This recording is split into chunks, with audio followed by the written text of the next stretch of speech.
La vie de Jabez pouvait être une vie cloisonnée dans un carreau à cause de la répétition des circonstances attachées à son nom. Il est devenu conscient de cela. Il a dit, je pense qu'il est très clairement maintenant nécessaire que je sorte du lot. De toutes les personnes qui sont appelées du nom de la situation par laquelle ils sont nés, moi je dois me démarquer. Mais je ne peux pas le faire seul. Les noms que je porte, je ne les ai pas choisis. Mes parents me l'ont donné à cause de la situation par laquelle je suis venu. Mais j'ai découvert et j'ai entendu parler de quelqu'un, le Dieu d'Israël, lui qui est capable de repousser mes limites. Si ma situation doit changer, ça ne peut venir que de Dieu. Alors il se rapproche de Dieu, il dit à Dieu, étends mes limites. Repousse mes limites. Repousse mes terres. Que les limitations d'hier ne soient plus les mêmes aujourd'hui. Que ta main protectrice demeure sur moi. Peu importe la situation que nous pouvons vivre, aussi longtemps qu'elle peut durer, il est inévitablement possible de demander à Dieu de les changer. De demander à Dieu d'étendre sa main sur nous et de repousser nos limites. En matière de distinction, nous pouvons le demander à Dieu. C'est ce que nous sommes venus faire ce soir. Et par rapport aux situations de nos vies, on va prier, on dira à Dieu comme Jabez, étends mes limites. Sors-moi du lot. Qu'on ne m'appelle plus du même nom qu'hier. Que je ne sois plus en train de vivre les mêmes circonstances et les mêmes situations qu'hier. Que je ne sois plus en train de vivre ça. La chose à savoir par rapport à la distinction, c'est cette distinction qu'on s'improvise. Vous savez, quand vous êtes dans une situation où vous ne savez plus, dans une réalité ou dans une évidence, où vous ne savez plus exactement quoi faire, tout ce que vous avez prévu faire n'a pas marché, on rentre dans ce qu'on appelle l'improvisation. Mais en rapport avec la distinction, il y a aussi que par rapport à la distinction, en dehors de celle que l'on demande à Dieu, il y a celle qu'on s'improvise. Chacun de nous peut improviser sa distinction. Mais improviser sa distinction, surtout n'oublions pas une chose ce soir, nous sommes ici en train de parler en tant qu'enfants de Dieu. Alléluia. Nous ne sommes pas en train de parler à des gens qui ne connaissent pas le Seigneur. Nous parlons à des gens qui se sentent reconnus enfants de Dieu au travers de ce qu'ils ont accepté dans leur vie. Christ Jésus comme leur Seigneur et leur Sauveur. En tant qu'enfant de Dieu, improviser sa distinction, sa différence, c'est véritablement le faire à la manière du monde. Comment est-ce que ça se passe dans le monde? Dans le monde, surtout dans le monde professionnel, si tu repères quelqu'un dans le même domaine que toi, qui fait la même chose que toi, mais mieux que toi, tu fais un tour au village. Tu vas voir les grands-parents.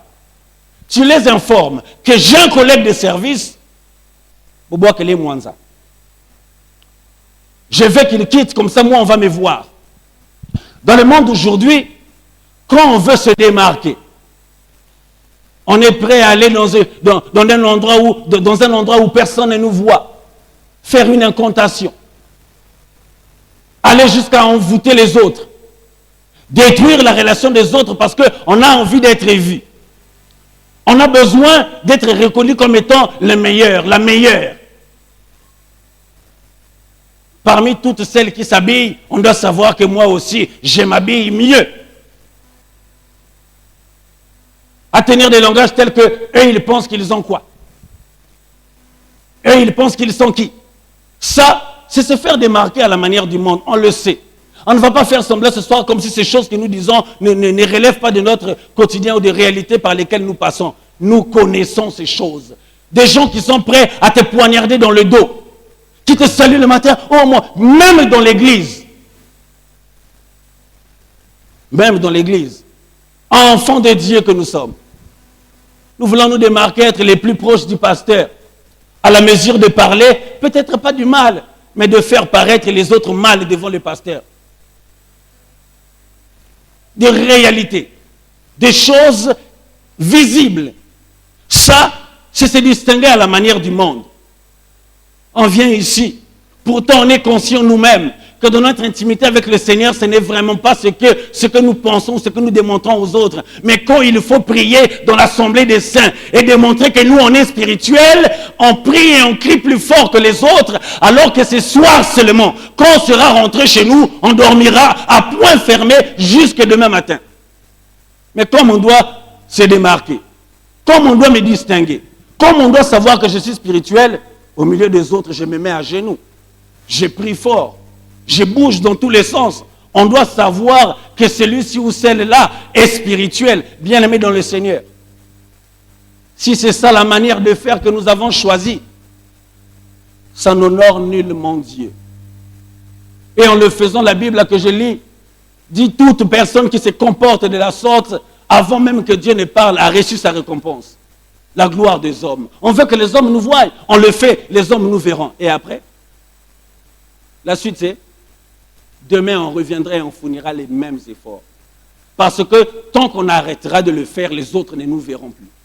Tant qu'on arrêtera de se maquiller, tant qu'on arrêtera de parler des autres, tant qu'on arrêtera de dire la vérité, ou tant qu'on arrêtera d'être... voilà, toutes ces choses, nous, on ne nous verra plus. On est obligé de continuer. Mais quel effort ça demande? Quel temps ça prend? La troisième des choses, c'est celle qui, par rapport à la distinction, la troisième des choses que nous devons savoir, c'est que la distinction la meilleure, c'est celle qui est programmée par Dieu. Écoutez bien, amis de le Seigneur, il n'y a rien de mieux que de vivre ce que Dieu avait programmé pour toi. On peut essayer de s'improviser quelque chose, ça aura un temps de péremption. On va se fatiguer. Nous-mêmes, à un moment, on va se dire, non, ça suffit. Vraiment, notre conscience nous parle tellement qu'à un certain niveau, on s'assoit et on se dit, non, c'est bon.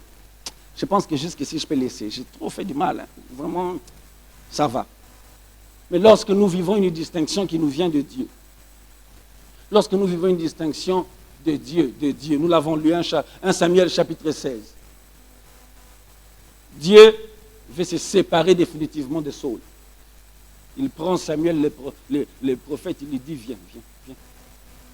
Va là-bas à Bethléem, je t'envoie. Dans telle famille. Prends ce que tu as à apprendre, va, tu vas faire le sacrifice. Va dans cette famille-là. Je te dirai qui est-ce que tu oindras pour qu'il soit le roi. Je te montrerai le roi que j'ai choisi. David ne s'attendait pas à cela. Comme à son habitude, chaque matin, il se levait, il prenait les brebis de papa, il allait avec les brebis dans le désert, aller les faire paître pour qu'elles se nourrissent. Il était déjà parti. David avait des grands frères, 7 grands frères. Eliab, le frère aîné, Yokaye, Ngambe, Mobali, Bogos. Le prophète arrive et le voit, se dit certainement que si Dieu m'envoie dans cette famille, ce n'est pas pour prendre un gringalet ou quelqu'un qui n'en a pas la forme. C'est certainement cet homme-là. C'est lui. Le Seigneur va lui dire, toi tu penses que c'est lui, parce que tu es influencé par ce que tu vois. Mais moi, je ne suis pas influencé ou épaté parce qu'il s'est fait voir à l'œil nu. Moi, je regarde à l'intérieur du cœur. Ce n'est pas lui. Deuxième, ce n'est pas lui. Troisième, ce n'est pas lui. Quatrième, ce n'est pas lui. Quand ils arrivent au 7e, c'est le prophète qui demande au père, est-ce que là, il y a tous tes enfants? Il dit, ah, non, il y a un. Attends, on va l'appeler. Il y a un, le plus jeune, mon en tout cas, le plus petit. Lui, il était parti là-bas faire son travail de tous les jours. Appelez-le. De manière inattendue. Même lui-même qui s'était levé ce matin-là, qui était parti faire le travail de son père, le travail qu'on lui avait donné la charge, lui, le plus petit de la famille, ne s'attendait pas que ce jour-là soit le jour où sa vie changerait pour de bon. Aux yeux de son père, aux yeux de ses frères et aux yeux du monde. On est allé le faire chercher et on l'a ramené. Il revenait certainement, on venait même de lui annoncer je ne sais quelle nouvelle. Il revient certainement en courant. Et quand il arrive, il est surpris de voir quelqu'un à l'allure d'un homme âgé, barbu, avec une corne en main, le prophète Samuel. Il voit tous ses frères rangés sur un côté, il est étonné, il se pose la question, qu'est-ce qu'il y a ici? Et dès que le prophète les voit, Dieu dit au prophète, c'est lui que j'attendais, c'est lui. Inattendu, inespéré, incalculé. Ouin-le. C'est lui le roi que j'ai choisi. Vous voyez, lorsque c'est Dieu qui le fait comme il le veut. Il le fait comme il pense le faire et il le fait très bien. Le prophète est parti de loin, de Rama, il est venu à Bethléem. Oindre quelqu'un qui le matin était parti dans le désert paître le troupeau de son père. Mais souvenons-nous que le sous-thème sur lequel nous parlons ce soir, c'est « Et lorsque Dieu nous distingue ». Distinguer, c'est bien, mais après, qu'est-ce qui se passe lorsque Dieu nous distingue? Ce soir, on va dire à Dieu, Seigneur, distingue-moi. Le problème, ce n'est pas celui où Dieu va te distinguer.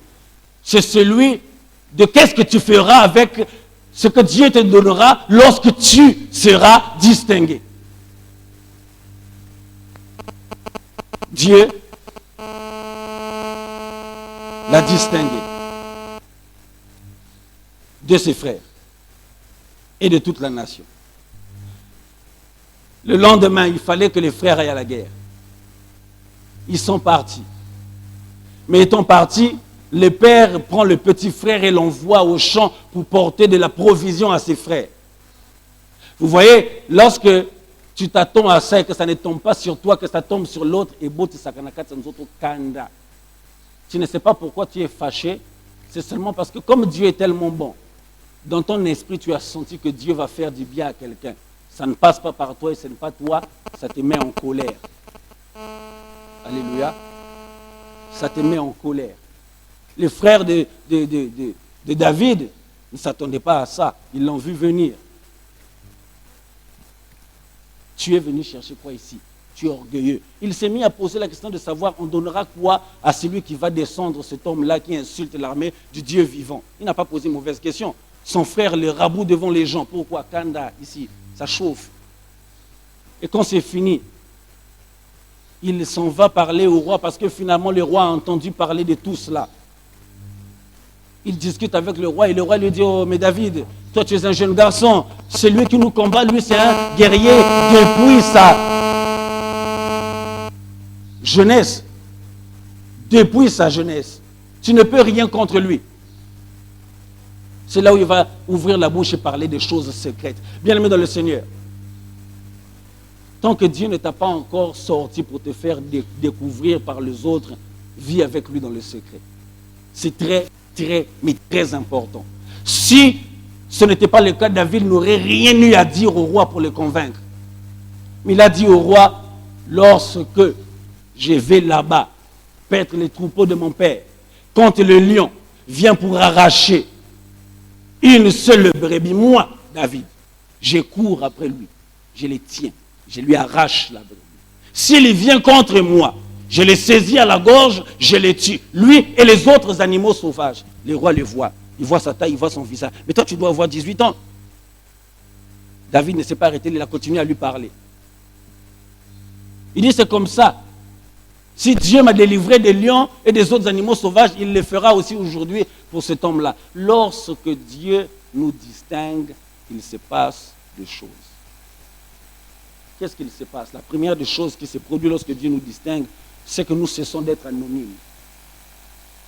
Lorsque Dieu te distingue, tu as dit à Dieu, sors-moi du tas. Il y vient, il te prend, il te met à l'écart. Tu n'étais pas connu, tu deviens connu. Tu n'étais pas populaire, tu deviens populaire. On ne te voyait pas. On n'avait pas l'habitude de te voir monter ici, faire le lead. Maintenant tu montes, tu fais le lead. L'église danse, tu es visible. On t'a tous vu. Dieu t'a mis à part. Les dires des hommes ne nous influencent plus lorsque Dieu nous distingue. Son frère a beau lui dire, je te connais, tu es orgueilleux, qu'est-ce que tu fais là? Tu es venu voir les combats. Ça ne l'a pas empêché de continuer sa course vers les rois pour aller parler de choses qu'il faisait en secret avec Dieu.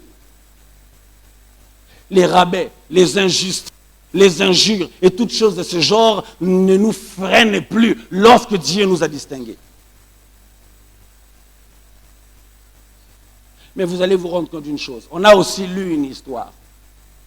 Juge chapitre 6 nous parle de Gédéon. Il a dit à Dieu tout ce qu'il avait à lui dire à la fille. Il a dit, même si Dieu est avec moi, moi, je suis le plus petit de ma famille. Ma famille est la plus petite famille de notre clan. Notre clan, c'est déjà le plus petit de toutes les autres tribus.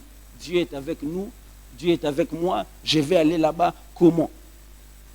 Bien qu'étant souvent les plus petits, les peu nombreux, les moins expérimentés, ce qui a vraiment de l'importance pour nous, c'est ce que Dieu dit lorsqu'il nous distingue.